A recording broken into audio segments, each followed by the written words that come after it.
Hey guys, so today I'm going to be showing you how to make the Mastersword from Breath of the Wild. First, we're going to be taking our paper template and sticking that all together because my printer doesn't print out long sheets of paper.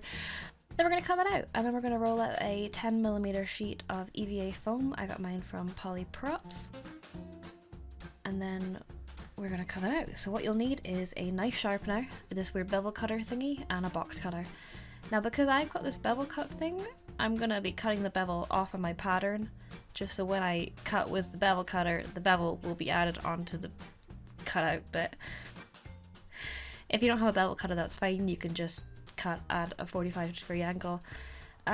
This metal rod thing is for support throughout the sword, but it's too long, and pliers don't cut metal, fun fact. After about 15 minutes of this, I do give up and then just go to Asda and buy our junior hacksaw. That takes a lot longer than I'd like to admit. And then we're just going to cut that. This also took about 5 minutes because I am weak. But whoa, we did it. Nice. So now I'm just adding contact cement onto a traced out bit of the pattern and onto a bit I already cut out. And with contact cement you want to add a thin layer and then leave it dry for about 5 minutes and then attach it, and it adheres pretty much instantly. You have a tiny amount of wiggle room if you do make a mistake. So I'm just laying the metal rod down and then I am attaching the pieces together. So evenly, so insanely evenly I do this. Wow, first time. Nailed it. Really good job. And then we're just gonna cut that out again. And then you have your sword. And then we're gonna be using a rotary tool, and this kicks up a lot of dust, so we need to make sure that we're wearing a proper mask.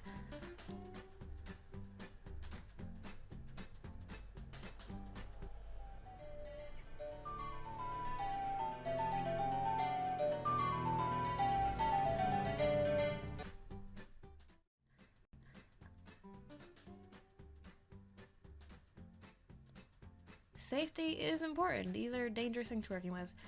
So I'm just going with my rotary tool with my sanding drum, and I'm just smoothing out all the sharp corners, evening the surface out a bit, kind of accentuating any kind of details that might need accentuating. Am I saying that right? Yeah, just take your time with this. And there's quite a lot of sandings happening, so probably do it outside if you can, or you're just going to cover your room in black foam dust, which I do a lot and it annoys everyone in the house. So I'm just going with a stone bit. It just helps smooth out the surface texture a bit. We're going to be doing some more sanding, but anyway. And then that's why we wear masks. Anyway, more sanding. So I'm starting with 130 grit sandpaper, and then we're going to be working our way up to 1000 grit. This did take quite a while, so just have patience, put a TV show on or something. Just relax and enjoy it. But it's worth it, because look how horrible and disgusting it looked before, and look how lovely and smooth it is now. Also, I can't tell if there's blood on it. I don't remember cutting myself, but I don't know what that is. Anyway, onto this thing that I circled. I don't know what it's called. So I'm just tracing around this tape thing that's the right circumference as what I need. And I'm just cutting that out with an X-Acto knife. And then I'm adding contact cement onto the cut up bit and the bit I traced, putting it on both sides and then attaching it. There we go. And then I'm cutting them both out. So that is 2 sheets of 5mm foam, so that's 10mm high. Quick maths. Quick maths is Eilish. So now I'm just standing the inside of a PVC pipe, and I'm just sharpening it so that we can cut a hole, which is the right width as what I need it to be.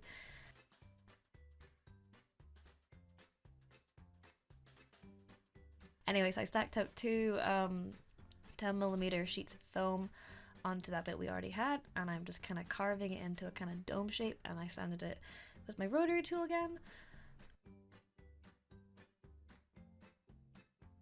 So this is my first attempt, and this just looks like a bar of soap, so ignore that. So for the top bit, I just layered up 2 sheets of 10mm and just the same thing. I scrimmed the bottom, I added a sheet of 3mm foam around the edges, and added a little trench thing. This is going so fast. So I have, it is 25 millimeters high. I'm just kind of drawing out the pattern that I need. This is hard, this takes time. Take your time with, yeah, I just said that.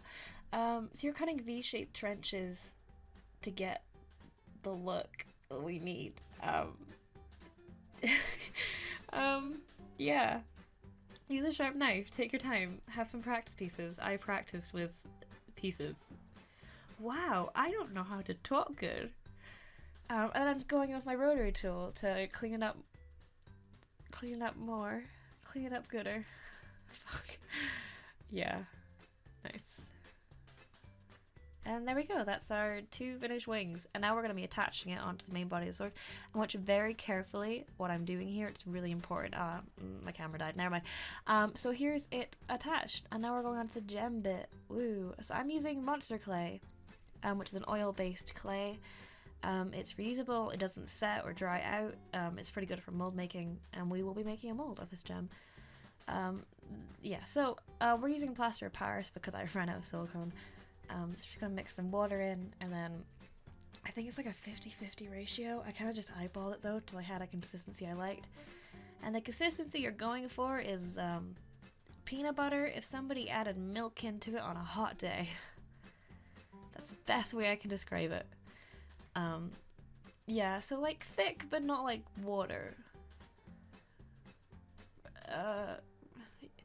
Pourable but thick. Anyway, that consistency. What's on the screen? Yeah, so we're just gonna go over with a heat gun to get rid of any air bubbles. And then that takes like 50 minutes to cure. So just relax, have pizza, clean your room, treat yourself, because this project is long. And then once that cures, we're gonna take the clay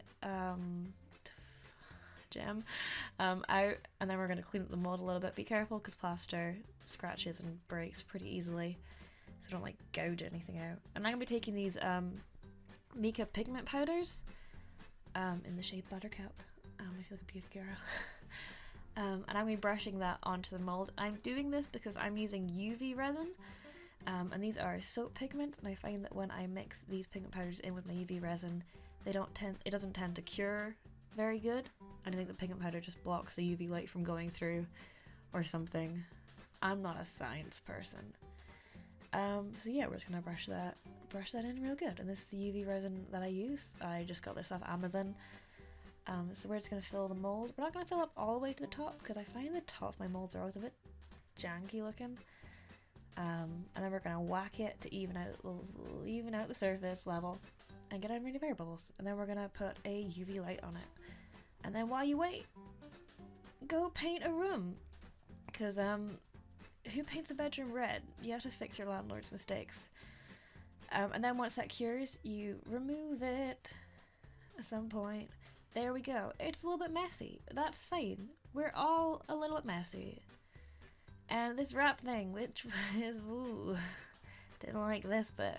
So I'm just measuring out the length of the thing, and then I'm ignoring those measurements, and then I'm cutting it. And this is a foam dowel, 50mm foam dowel from Polyprops. And then I'm just cutting it in half really badly because my blade kept just retracting because these are really awful £1 blades I got from Mazda. And wow, it's so uneven. So I cut kind of trench in one of them just so we could fit the metal bit in, and I'm adding contact cement onto both sides, letting that dry, and then attaching it.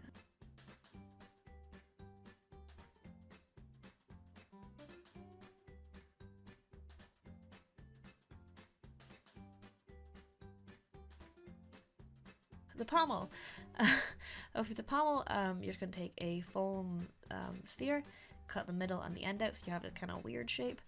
And then you're going to take your pattern that you made by tracing out the curve of it and then drawing a shape that looks right, and then ignoring that shape and drawing onto cardboard. And then we're just going to trace onto 5mm foam.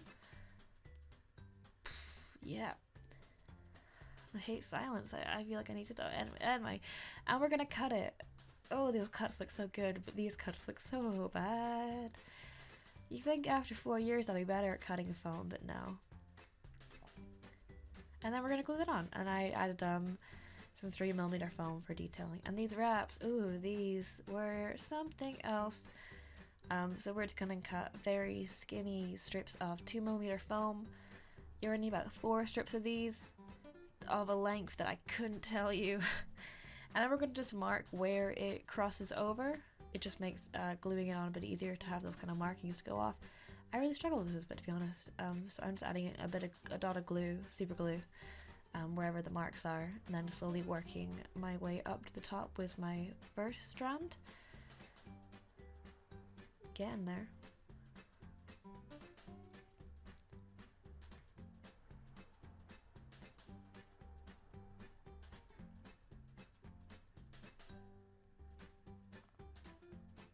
And then we're gonna start on the opposite side, on the same side, and then on the opposite side. Oh, I don't know how to talk. Anyway, it looks like this once you're done. And then we're just gonna hot glue the pommel on, because we haven't used any hot glue this project, and that's technically illegal in the prop making community. And this is the construction done. So now we're gonna go on to sealing, painting, and finishing it. So I'm using this hex flex I got from Polyprops. Now we're gonna be using silver spray paint, and fun tip, if you boil your spray paint or pour hot water on it, it just makes it come out a lot nicer, a lot smoother. Yeah, good words. Yeah. But then I'm gonna mix in the kind of silvery blue wash, put on the blade, because it's kind of a magical blue looking blade, and I like doing this. So I'm mixing silver acrylic paint and this, the more of the Mica pigment powders and some water, and mixing that smooth, which takes a really long time. And then I'm just going to paint that onto the blade. I think adding the blue just makes it a bit more interesting, just having the plain silver.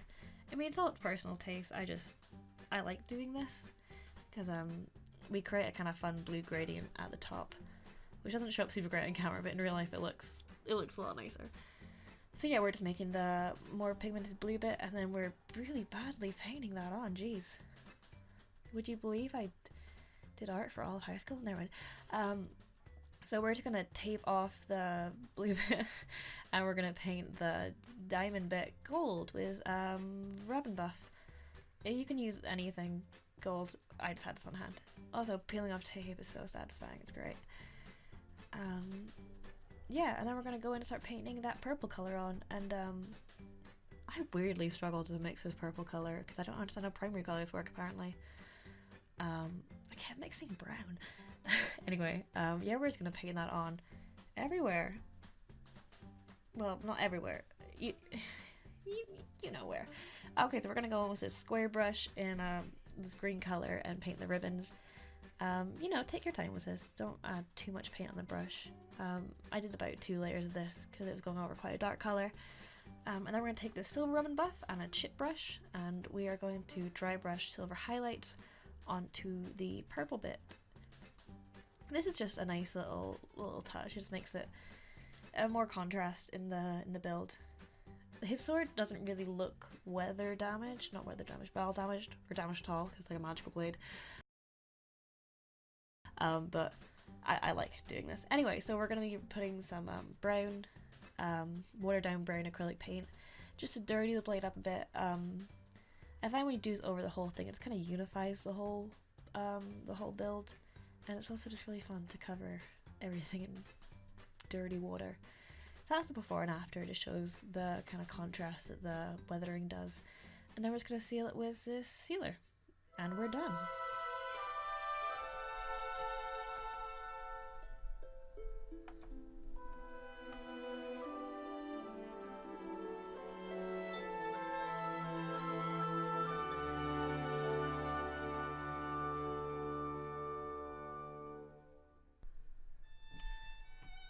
So thank you very much for watching that video. I really appreciate you staying till the end.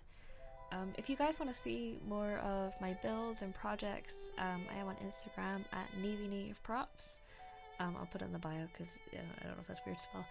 But yeah, I really appreciate you watching this. So cheers. Thank you.